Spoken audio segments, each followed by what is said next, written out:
En las antiguas y viejas epopeyas y leyendas sumerias e indias ya se hablaba de extraños visitantes surgidos del agua y convertidos en dioses para los nativos por su particular espectacularidad. La leyenda de Gilgamesh, el hombre pez, es un buen ejemplo de cómo un ser surgido del agua, con extraña apariencia, fue a parar precisamente a ese gran saco que son el mundo de las leyendas, o en el Mahabharata, donde se relata de extraños artefactos e ingenios que emergían y se sumergían en el agua a voluntad, con un total control, o naves denominadas vimanas, que en la antigüedad o en épocas pasadas realizaban proezas envidiables incluso para nuestros modernos aparatos de combate. E incluso se describe lo que para muchos es una guerra nuclear entre pueblos enemigos hace miles de años y de los que habría pruebas a tenor de los enigmáticos suelos cristalizados por la acción de las altas capas y de las altas temperaturas que fundieron la arena hasta convertirla en restos de cristal. Pero, ¿qué son los OSNIs? Los OSNIs no dejan de ser el fenómeno análogo de los ovnis al cielo, pero en el mar. Es decir, OSNI es un objeto submarino no identificado. Y hay muy buenos ejemplos sobre todo ello. Quizás uno de los más antiguos es el que tenemos el 15 de mayo de 1879, cuando el buque británico Vulture, al mando del comandante Pringle, ofrece y observa, navegando por aguas del Golfo Pérsico, unas misteriosas ondas o ruedas luminosas en el agua, moviéndose a una gran velocidad y que fueron descritos en el cuaderno de bitácora como una rueda luminosa gigantesca. O el 11 de junio de 1881, cuando la Bacante, un buque australiano que estaba navegando por el Océano Índico, divisó un extraño buque resplandeciente en el horizonte. Así nos vamos a ir encontrando a lo largo de los tiempos con diferentes hechos que no dejan de ser curiosos y que no dejan de ser realmente interesantes. Pero, ¿qué tenemos en nuestras latitudes? ¿Qué tenemos en lo que es las aguas territoriales españolas? ¿Se han producido hechos concertantes, hechos también que tienen que ver con estos OSNIs? La verdad es que sí. Uno de los hechos más destacados que nos vamos a encontrar tuvo lugar el 11 de octubre de 1969, cuando frente a las costas de Murcia, el pesquero patrullado por Francisco Simó Orts, Paco el de la Bomba, porque encontró una de las bombas atómicas perdidas en el Mediterráneo por el ejército de los Estados Unidos, pues fue arrastrado hacia el interior del Mediterráneo por un extraño artefacto que fue capturado por sus redes. Tenía un gran empuje, una gran solidez, y tanto que el pesquero quedó a merced de aquel invisible enemigo. En auxilio del pesquero, partieron del puerto de Mazarrón en Murcia diferentes naves que eran españolas y que pudieron rescatar de aquella extraña forma subacuática luminosa al pesquero de Francisco Simón. O el 26 de julio de 1970, descubierto en Alcocebre, en Castellón, un extraño objeto de 8 metros de profundidad que era cónico y de unos 7 metros por 3 en sus dimensiones, sin ranuras, ni remaches, ni abolladuras, ni óxido, que estaba parcialmente enterrado y era como lo describía el submarinista que tuvo la oportunidad de verlo. A la mañana siguiente, curiosamente, aquel extraño objeto ya no estaba, había simplemente desaparecido. O por ejemplo, en 1974, en el mar de Alborán, cuando pasajeros que hacían la travesía del estrecho a bordo del Virgen de África observaron un extraño artefacto surgir del agua que se elevó frente y sobre a ella y tras un minuto en vuelo volvió a caer a las aguas mediterráneas y perderse. Uno que nos toca también más cerca, el que ocurrió el 25 de agosto de 1976 en Matalascañas, en Huelva, cuando tres luces de irregular tamaño salían del mar, volvían a caer y emergían nuevamente. Un extraño suceso que fue visto por un grupo de veraneantes y que recogió la prensa sevillana. La prensa, además, en diarios tan importantes como, por ejemplo, el diario ABC. Son hechos que han ido ocurriendo a lo largo del tiempo, que han ido ocurriendo sobre todo en nuestras latitudes, dedicándonos más a ella. Evidentemente, el fenómeno de los ovnis y de los OSNIs es general y está implantado en todo el mundo. Pero veamos casos que son más concretos en aguas, en este caso, costeras o del litoral andaluz. Uno de los casos más singulares que en estos últimos días y en estos últimos tiempos he tenido la oportunidad de investigar, puesto que casos de luces extrañas en el cielo, por ejemplo en Cádiz, suelen llegar muy habitualmente, pues me llegó precisamente de un punto tan bonito como es Cádiz y como es La Caleta en el año 2022. Es la experiencia de un vecino de la ciudad. Él estaba paseando a su perro y él, al fin y al cabo, lo que vio es algo muy extraño. A través de mi programa de radio hice una petición a los oyentes para que también, en un programa de verano, nos contaran sus experiencias, que fueran ellos los protagonistas. Y este hombre me decía, te quiero contar lo que a mí me pasó en la Caleta hace ya unos, unos días, en verano. Era tarde ya, yo no podía dormir y cuando estoy así, por un tema de insomnio, pues salgo a la calle y aprovecho si el perrillo tiene ganas de bajar y lo saco.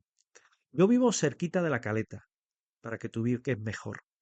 Y hay veces que me relaja estar un poco respirando el aire del mar. Estuvo más relajado, más calmado y ya me duermo. No era tarde, pero no había nadie. Podrían ser la 1 o la 1:15 de la mañana. Yo estaba de vacaciones y también el haber dejado de fumar me tenía un poco más alterado. El perrillo se me puso a ladrar mirando al mar y me llamó mucho la atención.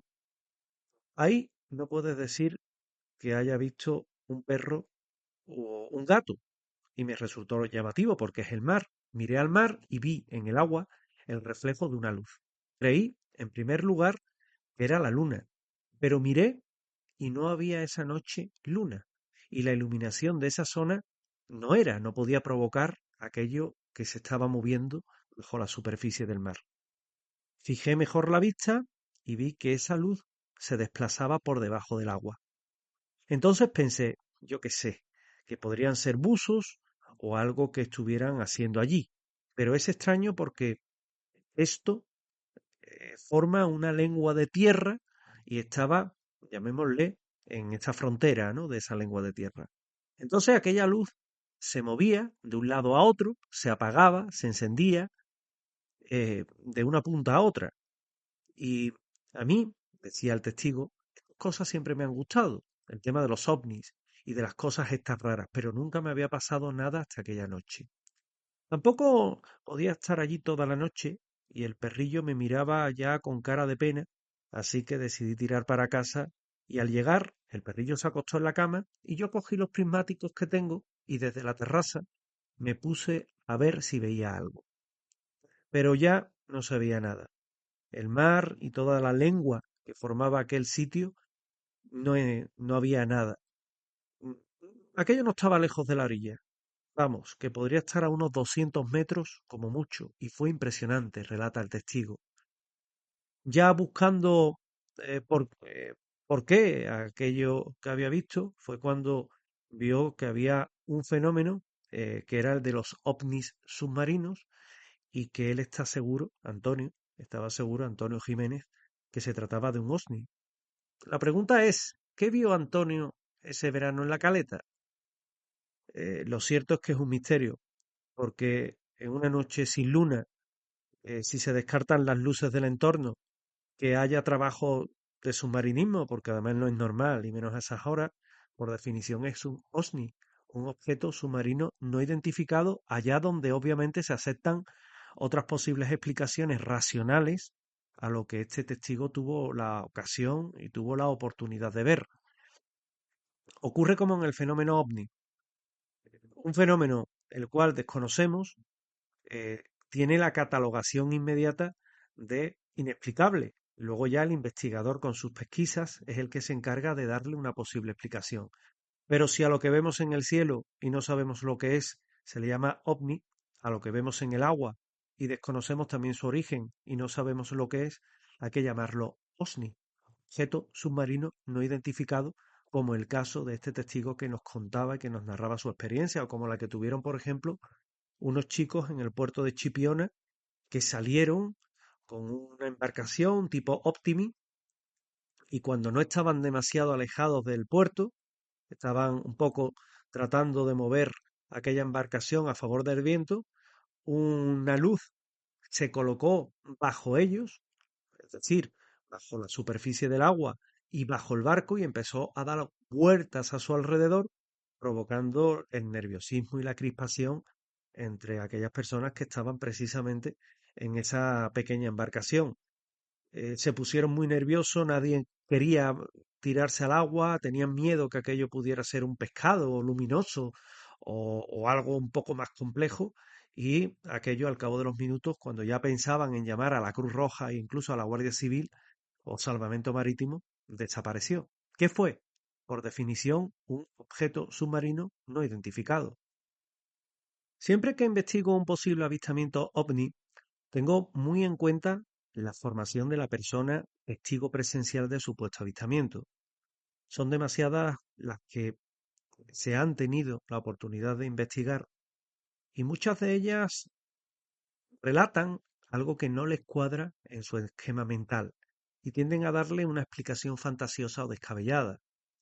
Eso de he visto un ovni hoy día con la cantidad de objetos que vuelan en el cielo de un carácter definido, pues la verdad es que parece un poquito más complicado de tildar como naves con un posible origen extraterrestre. Pero sí es verdad que nos vamos a encontrar con un avistamiento OSNI que la verdad es que resulta bastante llamativo. Resulta bastante llamativo porque tiene lugar en un embalse. Fue el lunes 4 de junio del año 2001 cuando se vio una extraña forma ovoidal luminosa en las proximidades del embalse de Benbézar, cerca del punto ufológico muy importante del embalse del Retortillo en Sevilla.